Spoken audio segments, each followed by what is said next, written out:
Hello dear student welcome back to my channel SSC study. आज आम चतुर्थ श्रेणी भाषा महकर चैप्टर 2 बा पाठ 2 को आलोचना करवा। पाठ 2 विषय ना हूँ स्वाधीन देशर संतान आमे। चलतु डेरी न करी ए गीतटी को पढ़ा बुझा ता सहित क्वेश्चन आंसर करवा। स्वाधीन देशर संतान आमे पिले देख गीतटा को आमे पढ़ा। स्वाधीन देशर संतान आमे भारत आमर जन्मभूमि खेली बुलु बुड़ू ताहारी कोଳରେ ता नद नदीरे कानन छुई शक्ति भरिची शरीर आमर ताहारी समीर ताहारी जल चौदिग हसे ताहारी आलेके माटी तार दिए शस्य फल ता आखिरे आमे सभिए समान सान अबा बड़ा जेतक प्राणी ताहारी बुद्ध विषे पहिले शुणाइला तार साम्यवाणी ताहारी गांधी जनतार काने मुकतीर डाक शुणाइबारे निर्भय हसी सत्यर जय लेखिगला निज रकत धारे अनुसरी सेही सत्यर पथे पूर्व पुरुष किरती तेजी उत्साह माती देशर कर्मे आशरे लागिबा जड़ता तेजी अग्रणी हेबा शिक्षारु आमे रखिबानी देशे अज्ञ जणे आसिला अरती ग्रासीबाकु देश प्रण करी प्राण पासिबा रणी अराजी जेते विज्ञान धन सर जीवा नुआ शिल्प राजी बर जीवा जेते भेदभाव भाव नव भारतर सेवक साजी और जीव जेते विज्ञान धन सर जीव नुआ शिल्प राजी बर जीवा जेते भेदभाव भाव नव भारतर सेवक साजी जिए जही थाऊ जन्म भूईर कल्याण सदा रखिब रत स्वाधीन देशर संतान आमे स्वाधीन आम जीवन व्रत। चलतु मोर स्वर पिले बाग होनी तुम भल स्वर करके पढ़। चलतु यहाँ बुझी नहीं जा कौन अच्छी विषयर सारांश। देख पिले स्वाधीन देशर संतान स्वाधीन आम देश आगर पराधीन थिला एबे स्वाधीन हो जाइए आम देश स्वाधीन देश आम देश ना भारत आम जन्मभूमि होची भारत आमे स्वाधीन भारतर आमे होची संतान आमे स्वाधीन भारत रे जन्मग्रहण करिचे ताले खेली बुलू बुड़ू ताहारी कोଳରେ तार नद नदी कानन छुई ताले सेई भारत मार कोଳରେ हेला आमे खेलुचु बुलुचु तारी कोଳରେ ला केते नदी बोही जाउची कौन जंगल भी कानन थ जंगल तारी कोଳରେ असंख्य नदी नाल समुद्र नहीं कि जंगल अच्छी से आमे खेली बुलुचे है शक्ति भरिची शरीर आम ताहारी समीर ताहारी जल शक्ति भरुची आमको शक्ति जगाई होची जन्मभूमि माटीर कौन पवन आउ तार पानी से जन्मभूमि भारतर पवन एवं पानी पवन खाई पानी पी आम देहरे शक्ति बढ़ुची है चौदिग हसे ताहारी आलोक माटी तार दिए शस्य फल चारिआडे हसर खेल खोली जाउची चारिआडे देख भारत मातार चारिआडे किरण अच्छी चारिआडे हस खेली जाउची ता माटी रे सुनार फसल फलुची ता माटी आमको शस्य दउची का माटी ना भारत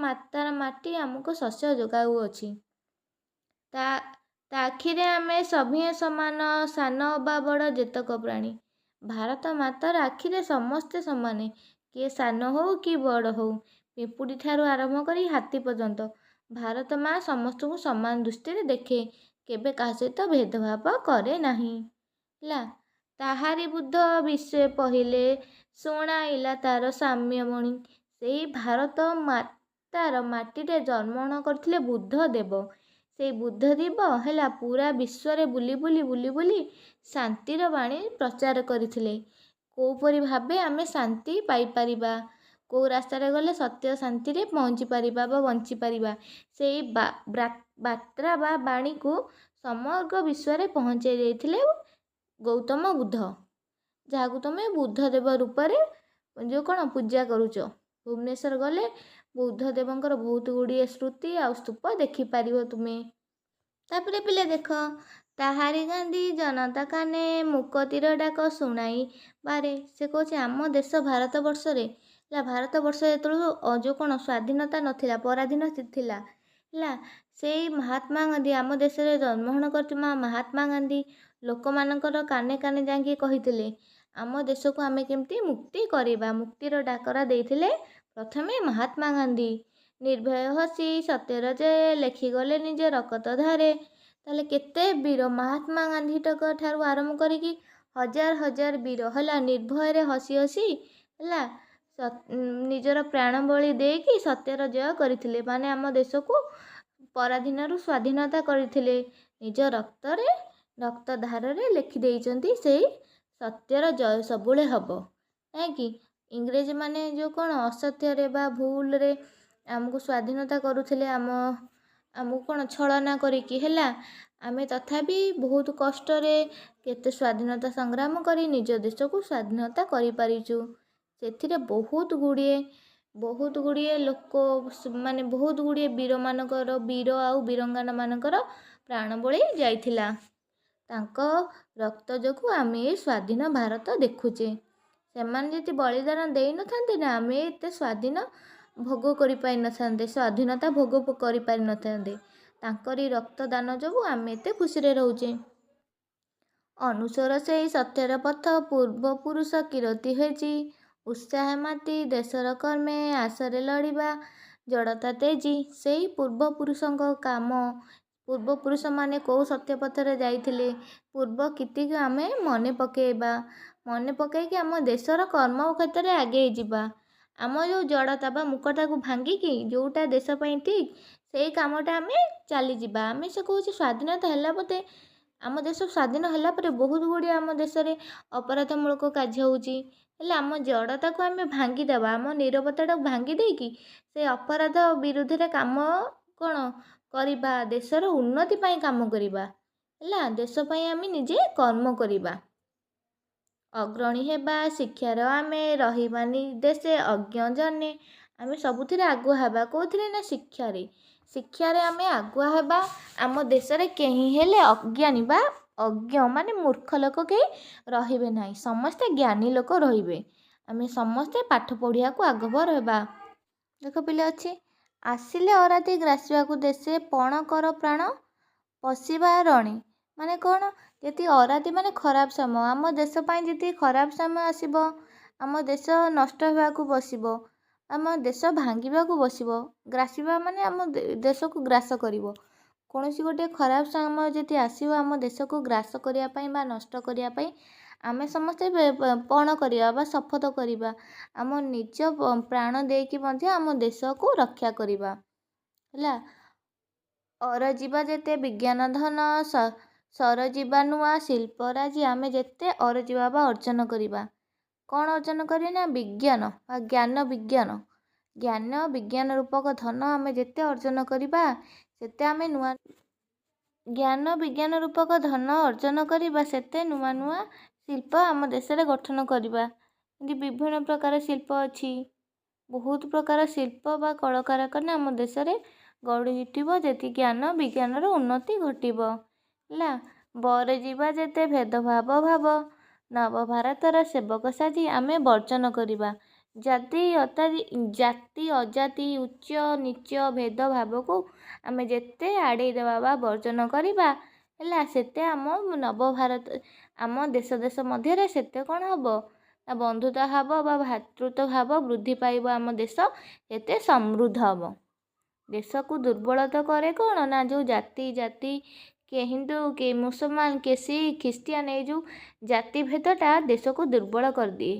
କିଏ ଉଚ୍ଚ ଜାତି, କିଏ ବ୍ରାହ୍ମଣ, କିଏ ଯେଉଁ ନିଚ ଜାତି, ଏଇ ଯେଉଁ ଜାତି ଅଜାତି ଭେଦଭାବ, ଏଇ ଜାତି ଅଜାତି ଭେଦଭାବ ଯୋଗୁଁ ଆମ ଦେଶ ଦୁର୍ବଳ ହେଇଛି ବା ହେଉଛି ଧୀରେ ଧୀରେ।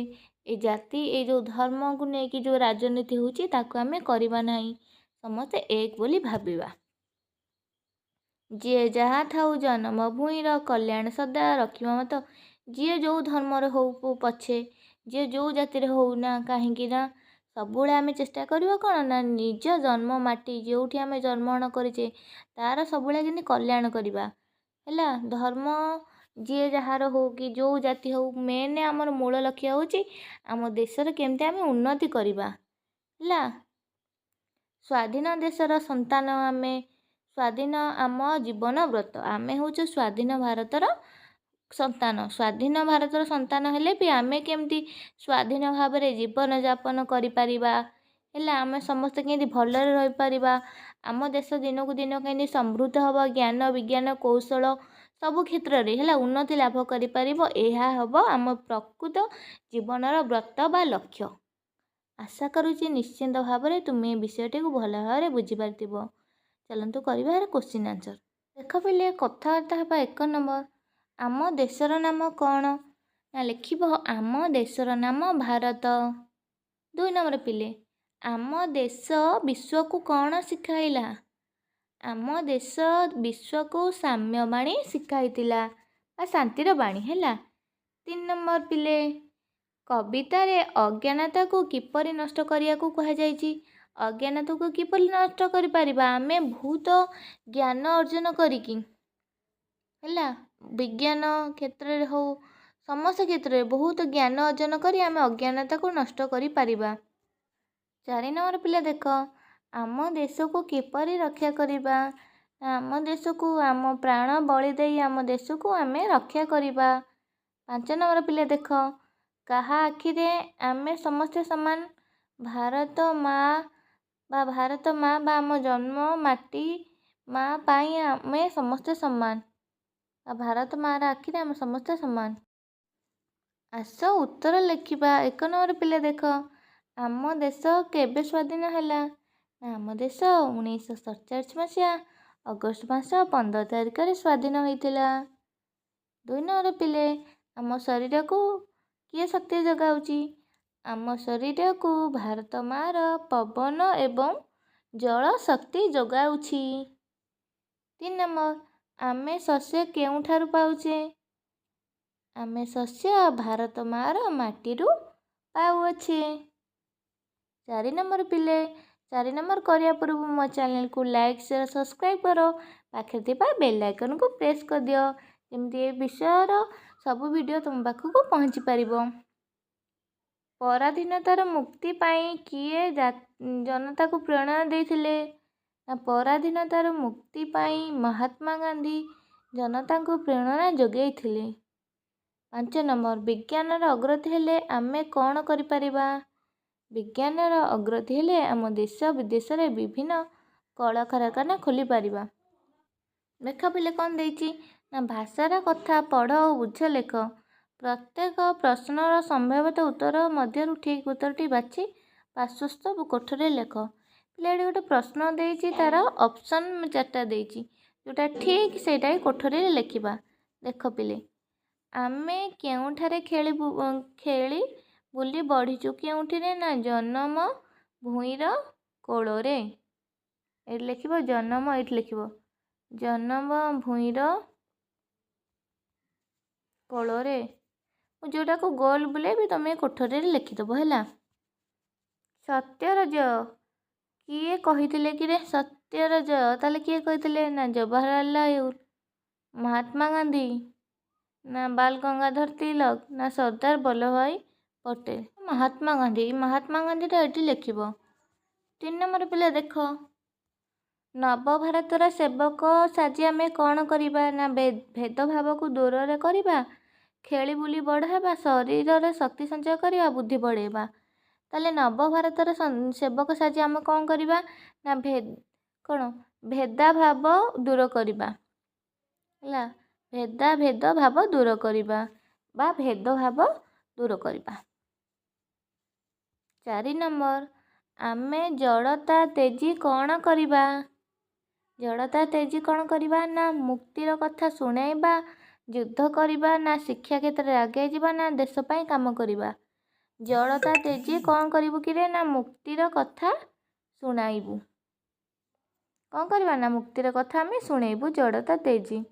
ଦେଖ ପିଲା, କବିତାରେ ଆମେ ଖୋଜିକି ଲେଖିବା, ଯେମିତି ଜଳ ଫଳ ଲାଷ୍ଟରେ ଳ ଳ ଏକା ଅଛି, ସେମିତି କ'ଣ ହେବ କିରେ? ନା ପ୍ରାଣୀ ହେଜି ଜଣେ ଶିଳ୍ପରାଜି ବାରେ। ଚାଲ ଆମେ ଖୋଜିବା। ଦେଖ ଯେମିତି ଜଳ ଫଳ ହେଉଛି ସେମିତି ପ୍ରାଣୀର କ'ଣ ହବ ନା ପିଲେ ଦେଖ ପ୍ରାଣୀର ତମେ ଖୋଜିକି ଲେଖିବ ପ୍ରାଣୀର ହବ ବାଣୀ ହେଲା। ସେମିତି ହୋଜିର କ'ଣ ପିଲେ ହବ ନା ତେଜି ତେଜି। ଜଣେରେ ପିଲେ କ'ଣ ପିଲେ ହବ ନା ରଣେ। ଶିଳ୍ପରାଜିର ସାଜି। ବାରେ ପିଲେ ବାରରେ କ'ଣ ହବ ନା ଧାରେ।